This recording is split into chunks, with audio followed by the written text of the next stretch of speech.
ଯେଉଁଠାରେ ନିଃସ୍ୱାର୍ଥପର ପ୍ରେମ ଥାଏ ସେଠାରେ ଏହି ତିନୋଟି ଜିନିଷ ପ୍ରସ୍ଫୁଟିତ ହୁଏ ନାହିଁ।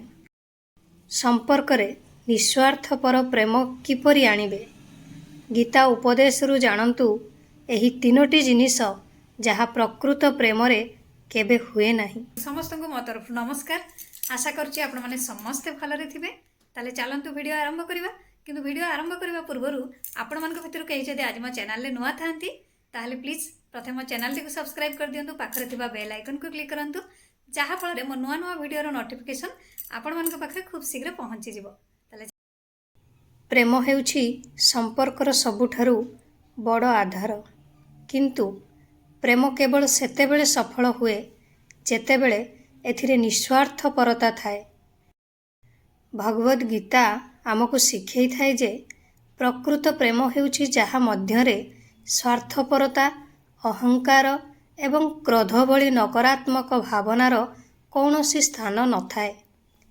ଅର୍ଜୁନଙ୍କୁ ଉପଦେଶ ଦେବା ସମୟରେ ଶ୍ରୀକୃଷ୍ଣ କହିଛନ୍ତି ଯେ ଯେଉଁ ବ୍ୟକ୍ତି ନିଃସ୍ୱାର୍ଥପର ଭାବରେ ପ୍ରେମ କରେ ତାହାର ମନ ସ୍ଥିର ରହିଥାଏ ଏବଂ ତାଙ୍କ ସମ୍ପର୍କରେ ମଧୁରତା ରହିଥାଏ। ଆଜିର ସମୟରେ ଯେତେବେଳେ ସମ୍ପର୍କ ପ୍ରାୟତଃ ଉତ୍ତେଜନା ଏବଂ ପାର୍ଥକ୍ୟ ସହିତ ସଂଘର୍ଷ କରେ ସେତେବେଳେ ଗୀତାର ଏହି ଶିକ୍ଷା ଆମକୁ ପ୍ରେମକୁ ବଜାଇ ରଖିବାର ଉପାୟ ଦେଖାଏ। ଯେଉଁଠାରେ ନିଃସ୍ୱାର୍ଥପର ପ୍ରେମ ଥାଏ ସେଠାରେ ଅହଙ୍କାର, ସ୍ୱାର୍ଥପରତା କିମ୍ବା କ୍ରୋଧର କୌଣସି ସ୍ଥାନ ନଥାଏ। ଏପରି ପ୍ରେମ ହେଉଛି ପରମ ଶାନ୍ତି ଏବଂ ସୁଖର ପଥ। ଯେଉଁଠାରେ ନିଃସ୍ୱାର୍ଥପର ପ୍ରେମ ଥାଏ ସେଠାରେ ମୁଁ ଭାବନା ଉଭେଇଯାଏ। ଏହିପରି ପ୍ରେମ କରୁଥିବା ବ୍ୟକ୍ତି ନିଜକୁ ଶ୍ରେଷ୍ଠ ଦେଖାଇବାକୁ କିମ୍ବା ନିଜକୁ ସର୍ବୋଚ୍ଚ ବୋଲି ଭାବିବାକୁ ଚେଷ୍ଟା କରେ ନାହିଁ। ଗୀତା ଆମକୁ ଶିଖାଏ ଯେ ଅହଙ୍କାର ସମ୍ପର୍କରେ ଦୂରତା ସୃଷ୍ଟି କରେ ଏବଂ ପ୍ରେମର ମୂଳଦୁଆକୁ ଦୋହଲାଇ ଦିଏ।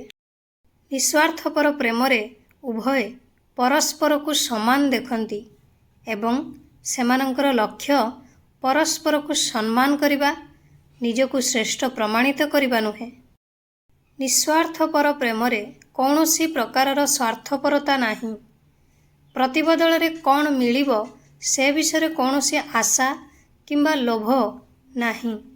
ଭଗବାନ ଶ୍ରୀକୃଷ୍ଣ ଗୀତାରେ କହିଛନ୍ତି ଯେ ପ୍ରକୃତ ପ୍ରେମ ହେଉଛି ଯେଉଁଥିରେ ଜଣେ ବ୍ୟକ୍ତି କୌଣସି ପୁରସ୍କାର ଆଶା ନକରି ନିଜର କର୍ତ୍ତବ୍ୟ ପାଳନ କରେ। ଯଦି ସ୍ୱାର୍ଥପରତା ପ୍ରେମରେ ପ୍ରବେଶ କରେ ତେବେ ଏହା ଏକ ସୌଦା ହୋଇଯାଏ ଏବଂ ସ୍ନେହ ଏବଂ ନିକଟତା ଏଥିରୁ ଉଭାନ ହୋଇଯାଏ। ଅସ୍ଥିର ମନ ଏବଂ କ୍ରୋଧର ଭାବନା। ଯେଉଁ ପ୍ରେମରେ ନିଃସ୍ୱାର୍ଥପରତା ଥାଏ ସେଠାରେ ମନ ସ୍ଥିର ଥାଏ। ସେଠାରେ ମନ ବାରମ୍ବାର ଦ୍ୱନ୍ଦ୍ୱରେ ପଡ଼େ ନାହିଁ କିମ୍ବା କ୍ରୋଧ ଭଳି ନକାରାତ୍ମକ ଭାବନା ସୃଷ୍ଟି ହୁଏ ନାହିଁ।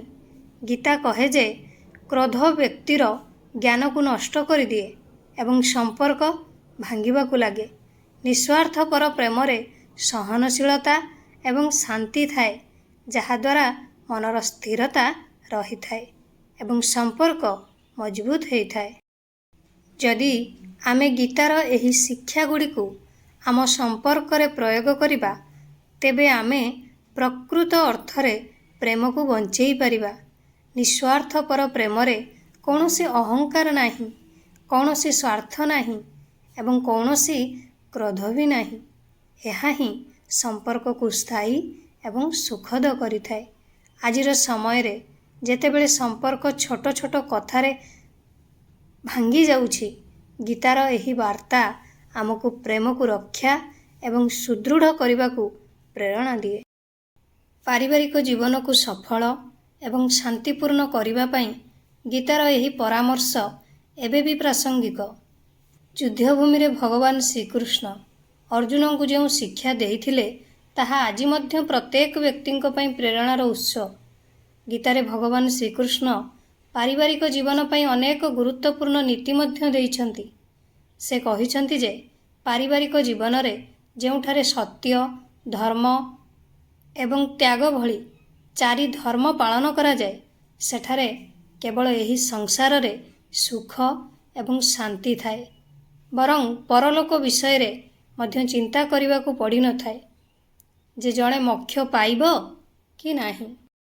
ଯେଉଁ ଗୃହସ୍ଥଙ୍କ ପାଖରେ ସତ୍ୟ, ଧର୍ମ, ଧୈର୍ଯ୍ୟ ଏବଂ ତ୍ୟାଗର 4ଟି ଗୁଣ ଅଛି, ସେ ଏହି ଲୋକରୁ ପରବର୍ତ୍ତୀ ଲୋକକୁ ଯିବା ସମୟରେ ମୃତ୍ୟୁ ପରେ ନିଜ କଲ୍ୟାଣ ବିଷୟରେ ଚିନ୍ତା କରିବାକୁ ପଡ଼ିନଥାଏ। ଶ୍ରୀକୃଷ୍ଣ ସତ୍ୟକୁ ପ୍ରତ୍ୟେକ ବ୍ୟକ୍ତିଙ୍କ ଏବଂ ବିଶେଷ କରି ଜଣେ ଗୃହସ୍ଥଙ୍କ ଜୀବନର ପ୍ରଥମ ଏବଂ ସବୁଠାରୁ ଗୁରୁତ୍ୱପୂର୍ଣ୍ଣ ମୂଳଦୁଆ ଭାବରେ ବର୍ଣ୍ଣନା କରିଛନ୍ତି। ସତ୍ୟକୁ ଅନୁସରଣ କରୁଥିବା ଜଣେ ଗୃହସ୍ଥ ଯେକୌଣସି ପରିସ୍ଥିତିରେ ମିଛ, ଛଳନା ଏବଂ ଠକେଇରୁ ଦୂରରେ ରହେ। ଯେତେବେଳେ ପରିବାରର ସ୍ୱଚ୍ଛତା ଏବଂ ସଚ୍ଚୋଟତା ଥାଏ, ସେତେବେଳେ ସମ୍ପର୍କରେ ବିଶ୍ୱାସ ମଜବୁତ ହୁଏ ଏବଂ ସମାଜରେ ସମ୍ମାନ ଅର୍ଜନ ହୁଏ। କର୍ତ୍ତବ୍ୟ ପାଳନ କରିବା ହେଉଛି ପରମ କର୍ତ୍ତବ୍ୟ। ଏହା କେବଳ ପୂଜା କିମ୍ବା ରୀତିନୀତି ପର୍ଯ୍ୟନ୍ତ ସୀମିତ ନୁହେଁ, ବରଂ ପ୍ରକୃତ ଧର୍ମ ହେଉଛି ସଚ୍ଚୋଟତା ଏବଂ ନ୍ୟାୟ ସହିତ ଆପଣଙ୍କର ସମସ୍ତ କର୍ତ୍ତବ୍ୟ ପାଳନ କରିବା। ଧର୍ମ ହେଉଛି ପାରିବାରିକ ଜୀବନରେ ପୂର୍ଣ୍ଣ ନିଷ୍ଠାର ସହିତ ପିତାମାତା, ପତିପତ୍ନୀ, ସନ୍ତାନ ଏବଂ ସମାଜ ପ୍ରତି ଦାୟିତ୍ୱ ପାଳନ କରିବା। ଧର୍ମ ପାଳନ କରୁଥିବା ବ୍ୟକ୍ତି କେବେ ବି ଅଧର୍ମ ପଥରେ ଚାଲି ନଥାଏ। ପାରିବାରିକ ଜୀବନରେ ଅନେକ ପ୍ରକାରର ଚ୍ୟାଲେଞ୍ଜ ଆସିଥାଏ। କେତେବେଳେ ଆର୍ଥିକ ସମସ୍ୟା, କେତେବେଳେ ପାରିବାରିକ ବିବାଦ, କେତେବେଳେ ସାମାଜିକ ଜଟିଳତା।